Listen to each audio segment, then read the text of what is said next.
બરાબર લગ્નની સિઝન પૂરી થવા આવી અને એવામાં ગુજરાત સરકારે લગ્ન નોંધણીના નિયમોમાં સુધારાની જાહેરાત કરી દીધી અને આ મુદ્દો નેશનલ ઇશ્યુ બની ગયો.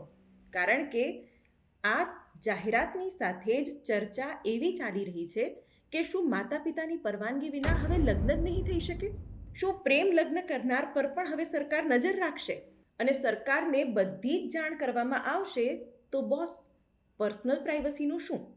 અને સૌથી મોટો સવાલ એ છે કે જે રીતે વોટ્સએપનું એક ફેમિલી ગ્રુપ હોય છે અને એમાં એક નોટિફિકેશન આવતું હોય અને ચર્ચા થતી હોય, એ જ રીતે શું લગ્ન માટે પણ હવે સરકારનું ફેમિલી નોટિફિકેશન બહાર પડશે? આ બધી જ ચર્ચાઓ હવે આ જાહેરાત સાથે થઈ ગઈ છે.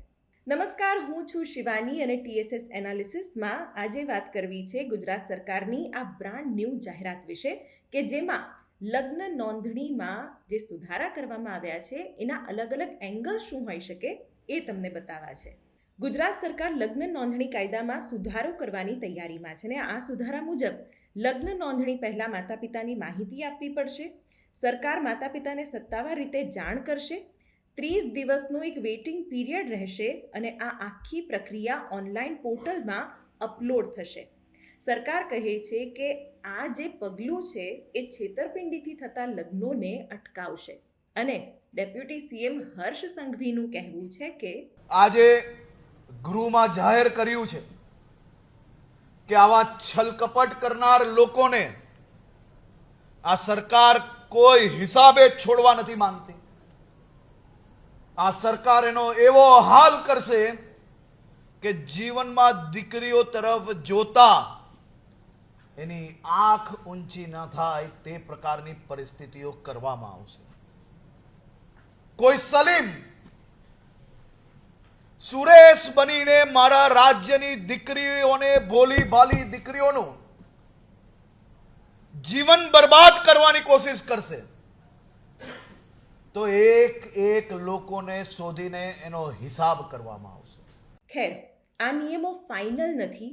સરકારે લોકો પાસેથી સુઝાવ માંગ્યા છે, સૂચનો માંગ્યા છે અને લોકોનું શું રિએક્શન આવે છે એના પરથી જ આ નિયમો ઘડવા કે ન ઘડવા તે પણ નક્કી થશે. પણ અત્યારે આ સુધારાની જાહેરાત તો કરી દેવામાં આવી છે. સરકારનો પક્ષ એવો છે કે ખોટી ઓળખથી થતા લગ્ન અટકશે, બળજબરીપૂર્વકના લગ્નો અટકશે, નાબાલિગ અથવા છેતરપિંડીના જે કેસ થાય છે લગ્નમાં એ પણ આ નિયમ સુધારાથી અટકી શકે છે. બોગસ નોંધણીઓ પણ અટકશે અને આ બધું રોકવા માટે માતા પિતાને જાણ કરવી જરૂરી છે.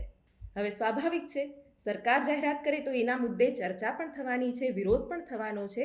હવે વિરોધના મુદ્દા શું છે એ પણ તમને જણાવીએ. કાયદા નિષ્ણાંતો કહે છે કે બંધારણમાં ક્યાંય લગ્ન માટે આ પ્રકારની પ્રક્રિયાનો ઉલ્લેખ કરવામાં નથી આવ્યો. જો બે વ્યક્તિઓ પુખ્ત હોય, સજાગ હોય તો તેઓ પોતાની મરજીથી કોઈ પણ પ્રકારની પરવાનગી વગર લગ્ન કરી શકે છે. સરકાર કોઈ પણ પ્રકારના વ્યક્તિગત નિર્ણયમાં દખલગીરી ન કરી શકે અને આ પ્રકારના નિયમો ના લાગુ કરી શકે. એટલે જો કદાચ આવો નિયમ કે કાયદો આવે છે તો તેને કોર્ટમાં પડકારવામાં આવી શકે છે એવો એક પક્ષ કાયદા નિષ્ણાંતો લઈ રહ્યા છે.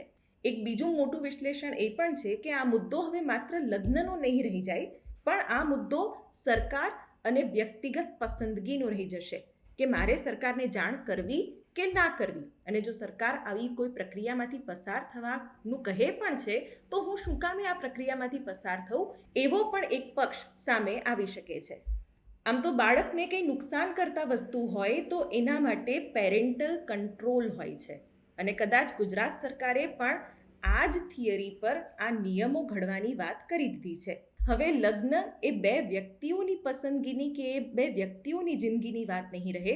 એમાં માતા પિતાની પરવાનગીની વાત પણ હશે અને સરકાર પણ હશે. જો આવું થાય છે તો આજકાલ જે પોતાને સેલ્ફ સફિશિયન્ટ અને પ્રાઇવસી ફર્સ્ટ એ મેન્ટાલિટીવાળી જે યુવા પેઢી છે એ આ નિયમને કેટલો સ્વીકારશે એ પણ એક સવાલ છે.